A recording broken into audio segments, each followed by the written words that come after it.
This podcast is pre-recorded. Live, deep in the heart of West Texas, this is the James Hendricks Show. Hey everybody, I don't know about you, but I'd like to take a little break from some of the reactive stuff, people calling Kyle Rittenhouse, Captain Kyle, the reactivity on social media. Wouldn't you like to have a break, but yet keep it, real? Let's go to reactivity in a simpler time. This episode is called White House Willie. It's a depicted parody radio style press conference. And so, here we go. November 23rd, 1993, the White House. Good morning. Ladies and gentlemen, I am pleased, very pleased that NAFTA has passed both houses of Congress. I have to say, at first I didn't think that Congress was doing very well. We'd only passed some modest legislation. But the good news is, with NAFTA and the Religious Freedom Restoration Act, things should be passing on pretty well. I'm making arrangements here to meet here in a little while with Warren Christopher about how to implement further NAFTA. I am open for questions. One from NPR. Mr. President, regarding NAFTA, you say it's been passed by both houses of Congress. When will it be signed? It will be signed after Thanksgiving in accordance to schedule by the White House. I will coordinate that appropriately. Mr. President, you said on CBS News about 8 months ago that the job market is soft, that there's not enough employment. How are you going to balance out that serious need with your desire to protect the environment? Excuse me. The fact of the matter is this. We know we have to protect the environment. We know, as I have said, there will be work through the Secretary of Labor, Robert Reich, Secretary of the Interior Department, and the EPA, Carol Browning. With that intent, I'll let you know this.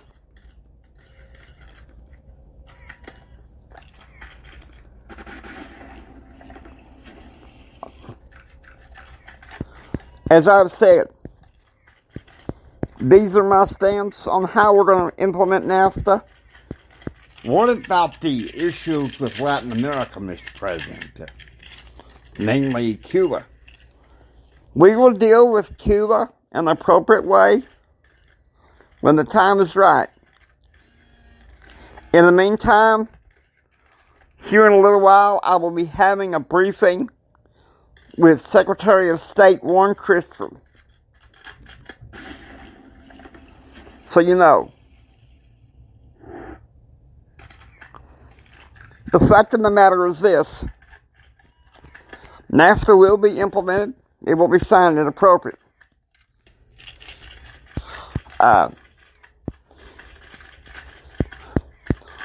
Mark Winters with NRS. Mr. President, is it true that rumors that Les Aston will be resigning? No comment.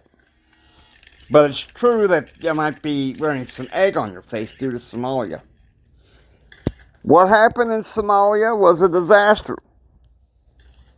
A complete and total disaster. And I am sorry that this happened. You have to believe me when I say this. Somalia was something we inherited from our predecessor, the previous administration. We tried to improve upon it, and things didn't go so well. And so to that end, our plan is to come up with a better strategy.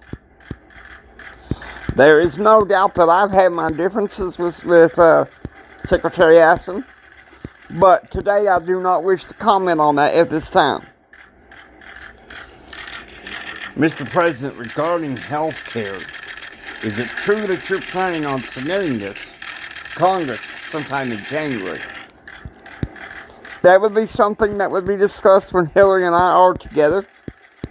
Something that we can focus on a little bit more. We definitely do want the best possible coverage. And in the new plans, you get to keep your plan and keep your doctor. There is going to be some little reforms, however, a little tweaking, if you don't mind. Nothing wrong with a little tweaking. Marlass and NPR. Mr. President, my concern is this. How does your health care deal with women's reproductive issues? We allow for paid-for contraceptions for women and men. That will be a part of the package deal. I had originally said not to put it up there, but I've been giving it some thought because of some advice from my domestic policy team, and that's how it's going to be taking place. We're well advised that this might ruffle some feathers on the right, in particular, the Republican side of the aisle, but we're hoping to reach some kind of bargain in order to get health care passed. So that's my hope. Yes, Mr. President, we've heard that your crime legislation act has been introduced in the Senate by Senator Joe Biden. What are you planning to do regarding the House? We'll cross that bridge whenever we get there. Needless to say, Biden is our ally in the Senate. I believe at this time, he is coherent. He knows what he's doing. He knows what he's talking about. Now later, I don't know. Slept since then. But you know, any other questions? Mr. President, back to the reproductive issues. My concern is it going to reach out to college kids who say are no longer under their parents' coverage? Colleges and universities that receive federal funding will be requested, if not mandated, to do so. Any other questions? Yes, this is Ellen Craker with Catholic Radio.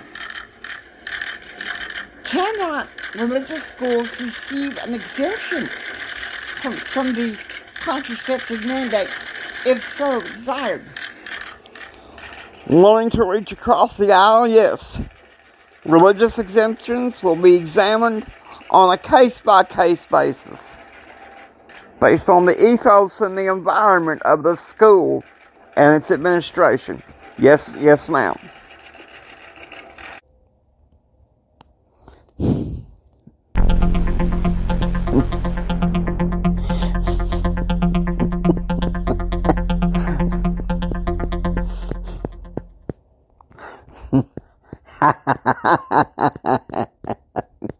I told you guys, sometimes, yes, I believe in reporting the news. And no, I don't think that Biden is very coherent right now, and quite frankly, I'm saddened by that. You know, as a human being, I care about him. What I don't care about is his grasp for policies. My biggest complaint about both sides of the aisle, as a conservative federalist, is we're being reactive. We're taking things too far. Now, I'm not saying that we have to compromise everything. You know that's what I'm talking about. Not what I'm talking about. They're just people that have reactive personalities. The Let's Go Brandon theme. Don't get me wrong. I love the Let's Go Brandon theme. But too much of a good thing is not always that good, right? So that's why I put in this White House Willie thing, to kind of deflect from how reactive our culture is. It's like it hit me this morning. And, you know, I really didn't know what I was going to podcast about today. And you won't hear me until the Saturday after Thanksgiving. I'm taking a break from the news. And then after that, we'll get more to the news.